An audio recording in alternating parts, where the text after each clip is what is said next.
Hello, my name is Ralph today, and I'm a recovered alcoholic. I'm here to read the Daily Reflections book for August 22nd, I think. Got a bit of a moving situation here. August 22nd, 2026. It's called Seeking Emotional Stability. When we developed still more, we discovered the best possible source of emotional stability to be God Himself. We found that dependence upon His perfect justice, forgiveness, and love was healthy, and that it would work where nothing else would. If we really depended upon God, we couldn't very well play God to our fellows, nor could we find the urge wholly to rely on human protection and care. That's from the 12 Steps and 12 Traditions book found on page 116. All my life I depended on people for my emotional needs and security, but today I cannot live that way anymore. By the grace of God, I have admitted my powerlessness over people, places, and things. I had been a real people addict. Wherever I went, there had to be someone who would pay some kind of attention to me. It was the kind of attitude that could only get worse because the more I depended on others and demanded attention, the less I received. I have given up believing that any human power can relieve me of that empty feeling. Although I remain a fragile human being who needs to work AA's steps to keep this particular principle before my personality, it is only a loving God who can give me inner peace and emotional stability. Period. The end of the reading. And that long sentence. I'm human. I'm even a fragile human. I'm certainly a fallible human. I may be a recovered alcoholic, but that doesn't mean I'm a perfect human or anything like that. I still judge and criticize. I don't even know how much of that is necessary in life, but I'm pretty sure I do too much of it.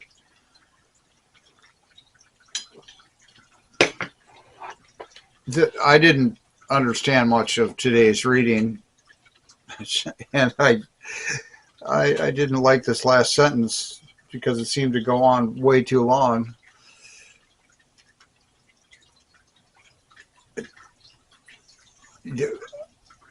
I don't seem to mind, and I can find some use in this, is that I have given up believing that any human power can relieve me of that empty feeling.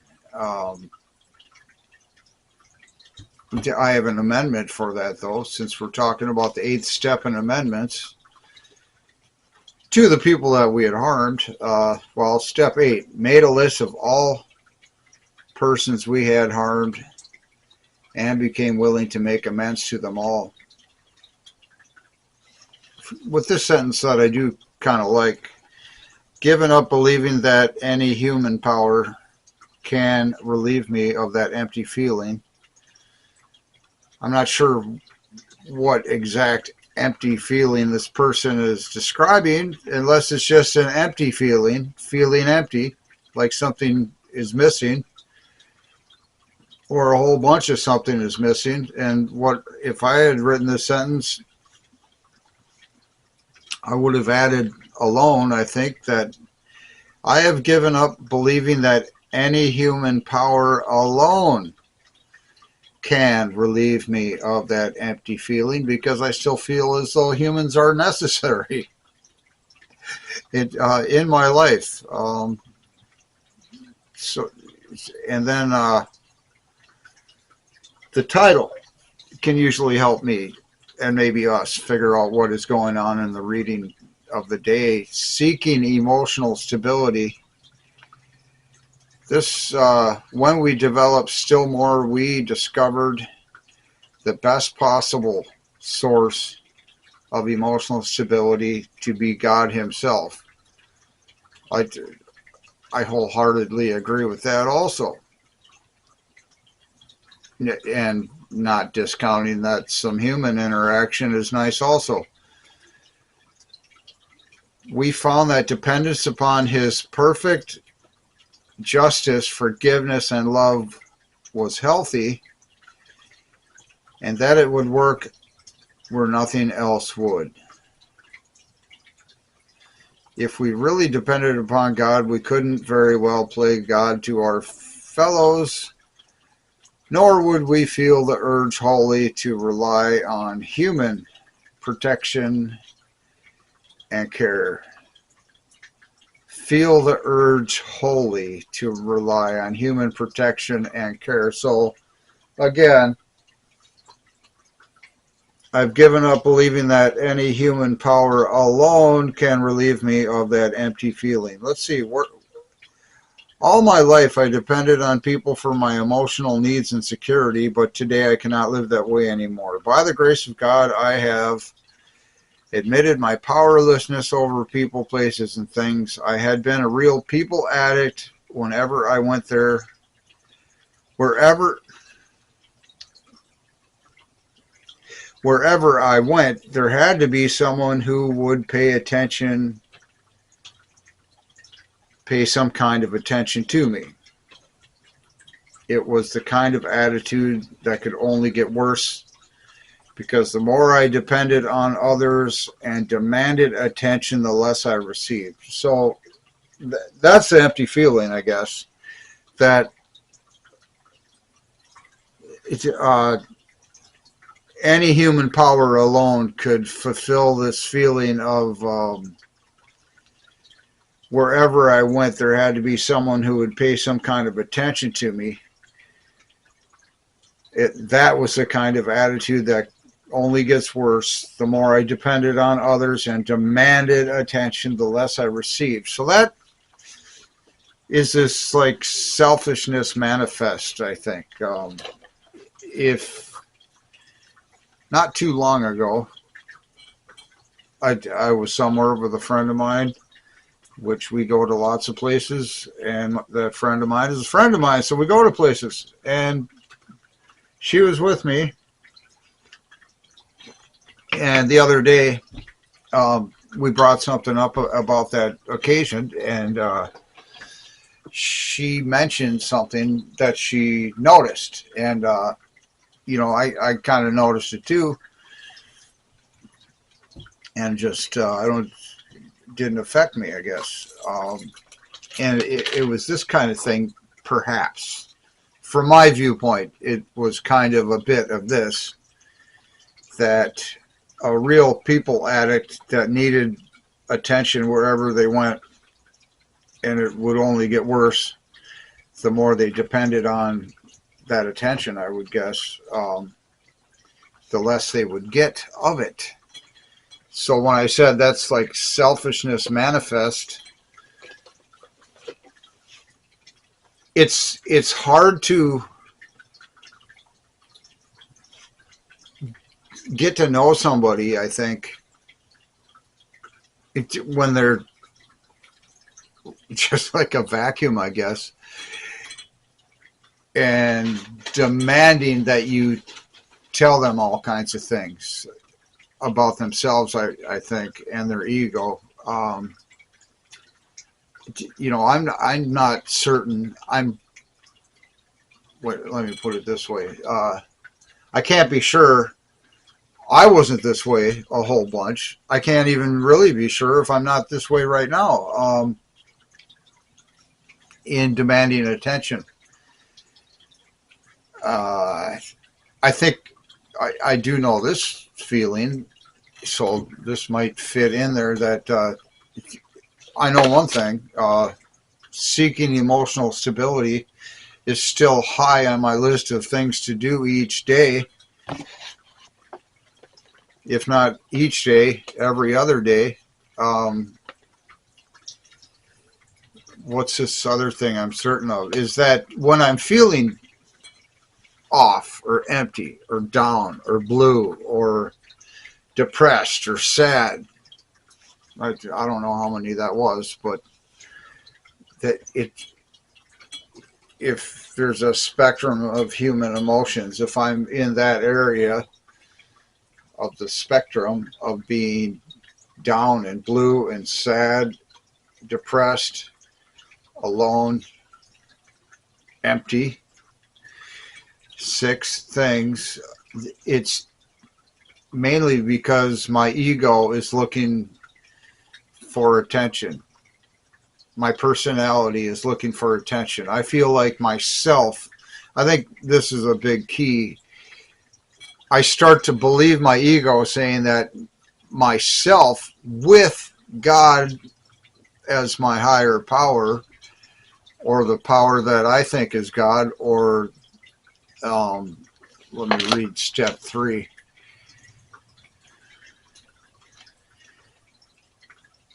Made a decision to turn our will and our lives, and maybe our personality and ego, over to the care of God as we understood him. So the God I understand when I listen to him,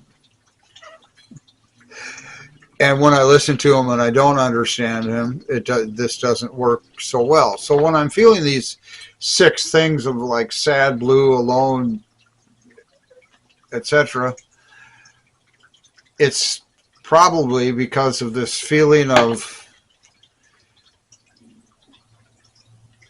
my powerlessness over people, places, and things. Because if I find myself alone where there's nobody around, and I'm a real people addict from today's reading, wherever I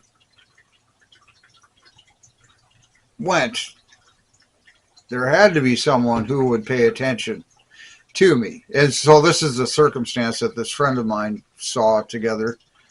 And then I mentioned it's very hard to get to know somebody or become familiar or to understand somebody when they're like this vacuum seeking your attention. And I think people can feel that. Say if you had 2 people, and one is an attention seeker and the other person is this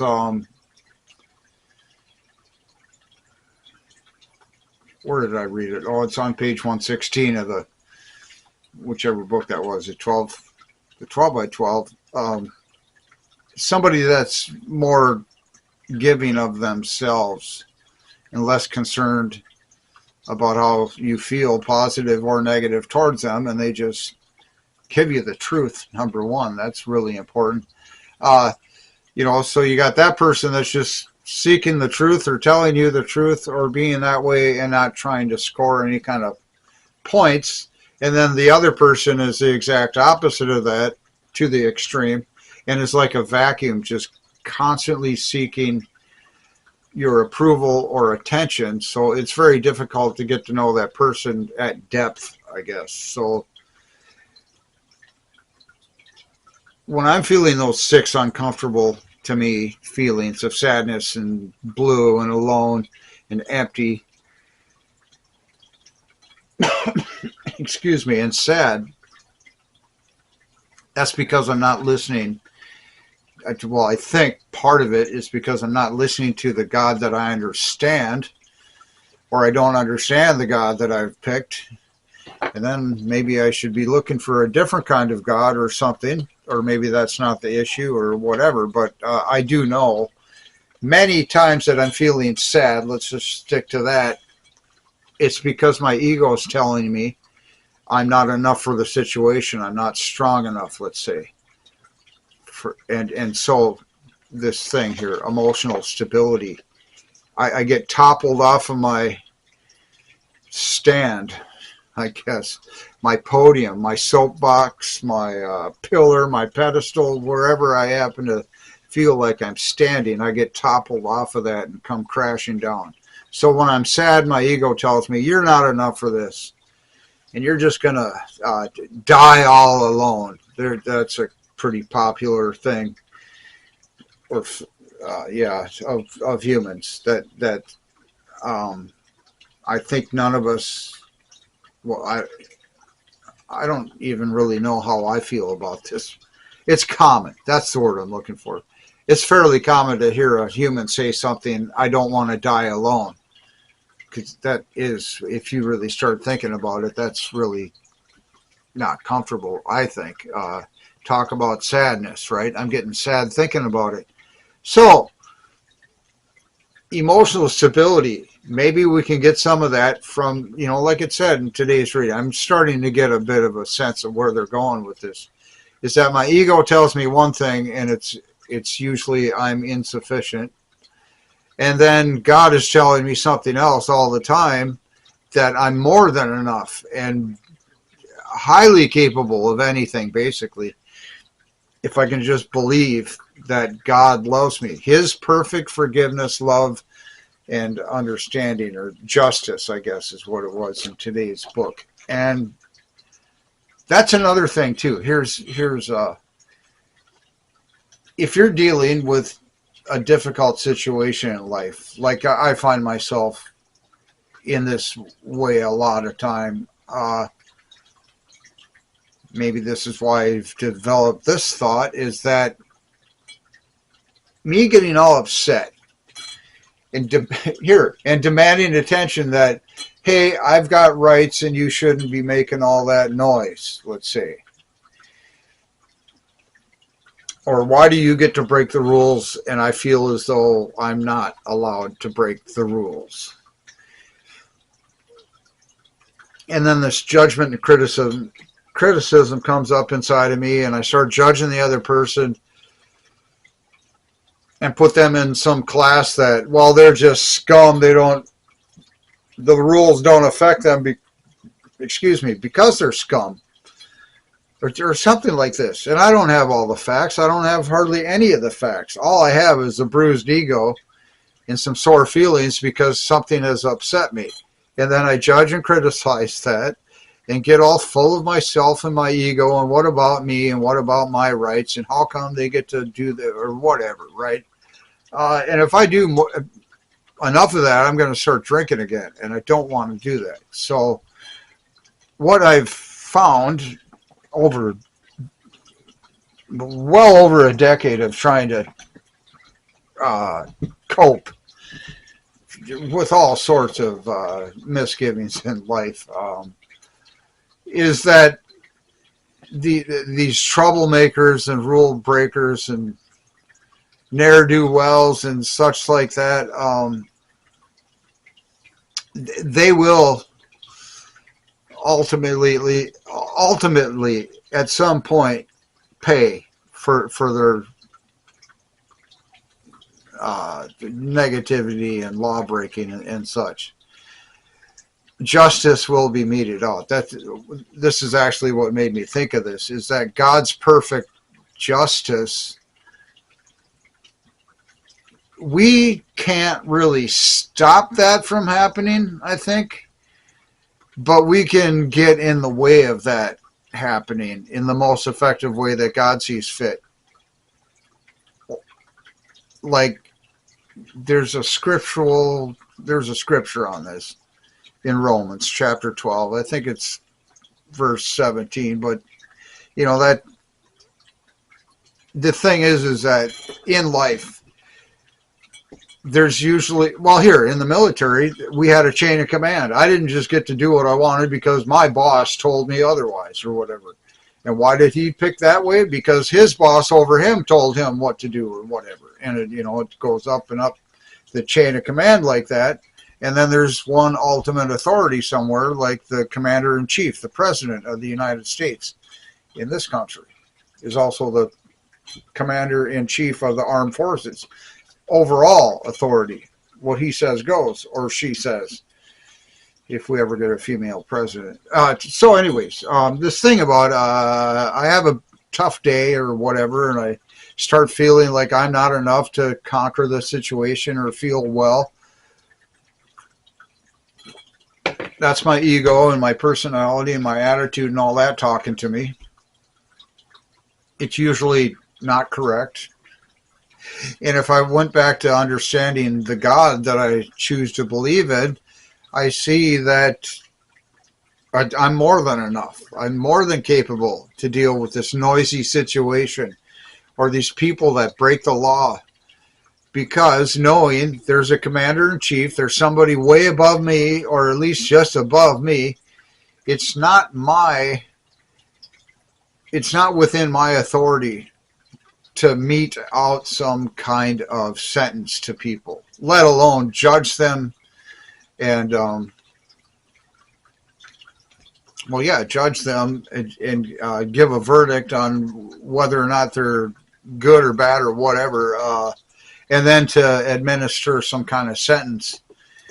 So that's me throwing a fit. That's when I used to get so angry I would punch holes in my own walls with my bare hand, or I would throw tools because I was upset about something, or I would just beat the crap out of some object I was working on carefully and get frustrated and then just start hammering on it with whatever I had in my hand, basically, or with my bare hand.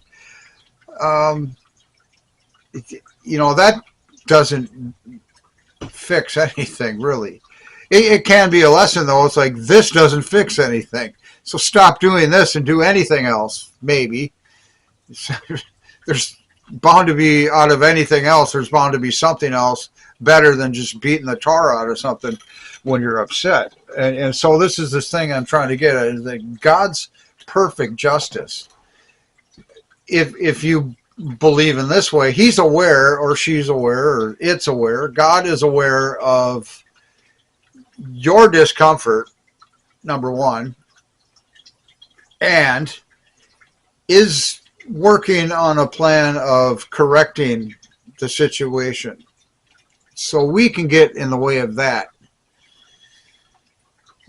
I don't think we can stop it. This is an area that I don't know, but I do know that we can get in the way of that.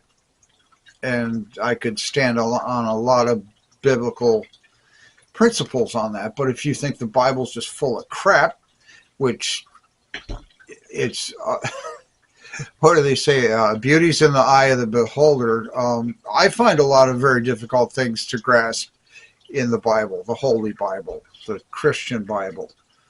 I would probably have all kinds of problems with the Catholic Bible because I think it's different. Anyways, that kind of stuff. Here's my Bible. This one. The Alcoholics Anonymous textbook. I do believe you can call it that. If you're having a problem with alcoholism, or maybe just an ism brought on by alcohol, this feeling empty or whatever, you can probably find the answer in here. If you think you have the answer and it doesn't seem to be working well, if you can't find it in here, then you should really reevaluate where you got that information. Because if it's not working and you can't find it in here, it may not be healthy for you to practice that. I don't have a point today. Well, here, let me hit this again. Where are we at? 23 minutes. Yeah, this should work out okay. 22. Oh, it's August. I'll just see if I can blaze all the way through this again. Seeking emotional stability. That's the point. I'm not going to find emotional stability within myself, purely alone, by myself. The thing, my ego, my personality, probably isn't enough by itself. That's the direction I'm going with this. I need the help of God in like the step 3 God, as I understand him or it or her. So when we develop still more, maybe like into this, we're on step 8. By the time we get to further along in the steps, and also let me say this too, that I think by this point in the month, we're trying to figure out the second part of step 8 and become willing to make amends. So I think that's maybe what I'm getting hung up on here, is how can I make amends to this person that I harmed? I harmed them because they harmed me first. That's the big thing, I think. It's that I think they started it and I don't need to do stuff. But, my attitude and behavior would beg otherwise. I can't sleep anymore. I need some peace in my life. Maybe I can forgive these people for attacking me, and then I can ask them if there's any way that they can forgive me, and is there any way I can do something to correct the damage I caused. I think I harmed you. It's driving me crazy. I want to make this better. How can I do that? And then go with that, whatever they say. So here, let me go through here again. When we develop still more, this would be like in step 9, 10, 11, and 12, I think. We discovered the best possible source of emotional stability to be God himself and not just our ego or our captain of the team or the leader of the group or the squad or something. We found that dependence upon his, meaning God's, perfect justice. That's what I was trying to talk about. Forgiveness, and to some extent that also, and love was healthy, and that it would work where nothing else would. If we really depended upon God, we couldn't very well play God to our fellows, nor could we find the urge wholly to rely on human protection and care alone, I would say. That's from the 12 by 12 book on page 116. All my life I depended on people for my emotional needs and security, but today I cannot live that way anymore. By the grace of God, I have admitted my powerlessness over people, places, and things. Ask yourself, have you? I need to do that. I have admitted my powerlessness over people, places, and things. That's step 1. Admitted we're powerless over alcohol and that our lives had become unmanageable. By the grace of God, I have admitted my powerlessness over people, places, and things. This is what I say. There's a higher authority that will mete out the perfect justice where I feel I've been wronged. I had been a real people addict. Wherever I went, there had to be someone who would pay some kind of attention to me. This is what my friend experienced recently. Thinking, boy, there's a people addict. It was the kind of attitude that could only get worse, because the more I depended on others and demanded attention, the less I received. It's like if somebody bluntly states it, I need your attention to feel better about myself as a human being. It's pretty hard to counter that or fulfill that or deal with that, cope with that, I think.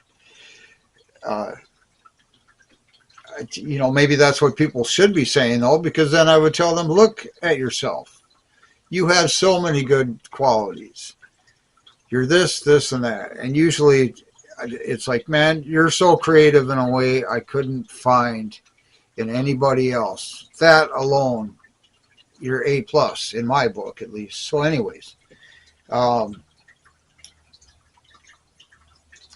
more I depended on others and demanded attention, like, look at me, I need your attention to succeed as a fellow human, the less I received. It's like, I can't give you that. I don't know what the actual mechanics of that is, but I could try, but then maybe you're just going to ask again. Well, skip that.